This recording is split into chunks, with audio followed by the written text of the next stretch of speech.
Alors aujourd'hui, je vais vous montrer comment faire des moules de conduit de culasse avec simplement une bougie. Une bougie au gel qu'on peut acheter au supermarché pour 2,50 €. Donc les bougies Airwick parfumées à l'orange par exemple, c'est une bougie qui est au gel, donc qui se fond en gel. Pour ça, il suffit juste de prendre une poêle, de verser les morceaux de bougie directement dans la poêle. Bon là, ils sont encore un petit peu chauds. On met ça à feu doux, comme pour réchauffer un plat de pâtes. Et il suffit ensuite de le faire couler directement dans le conduit. Hop là. Et voilà. Donc après, nous allons attendre que le conduit sèche complètement pour retirer les deux soupapes.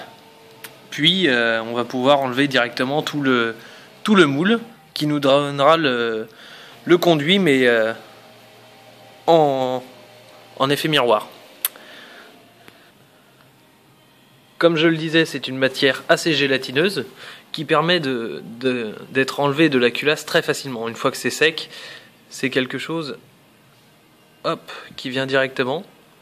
Donc c'est une matière qu'on peut refondre indéfiniment. Il suffit de le remettre dans la poêle et ainsi de suite. Réchauffer, refaire couler dans le conduit. Comme ça, c'est économique. Si vous observez bien, il est encore à l'état liquide, mais on peut le toucher, il n'y a pas de problème, ce n'est pas brûlant. Donc il suffit juste de retirer ensuite, et voilà. Donc pas de brûlure lors du moule. Pour ce genre de moule, il est préférable quand même d'avoir des conduits polis. Polis, pas forcément miroir, mais au moins légèrement nettoyés, avec des soupapes bien propres pour que le gel ne s'accroche pas dessus. Et il est beaucoup plus facile de le faire sans le guide de soupape. Donc sur celui-là, j'ai préparé la culasse. Donc les guides sont complètement supprimés pour avoir un conduit vraiment lisse. Donc maintenant, nous allons procéder au démoulage. Et comme on peut voir, en poussant légèrement la soupape,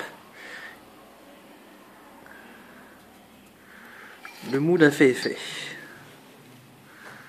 Il suffit de récupérer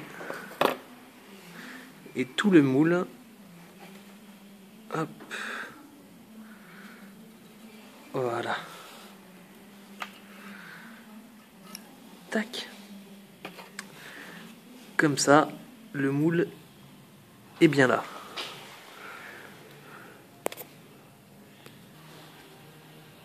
Ensuite, il suffit d'introduire le doigt et normalement, voilà.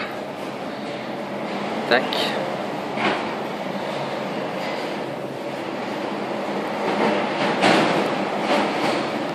Et on fait la même chose pour l'autre côté. Là. Et vous voilà avec le moule qui a un petit peu craqué. Un moule de culasse. Il a dû craquer parce que je n'ai pas assez attendu pour le refroidir, pour la vidéo. Mais autrement, il faut laisser refroidir environ une bonne demi-heure, histoire que le gel soit refroidi partout au même endroit. Voilà.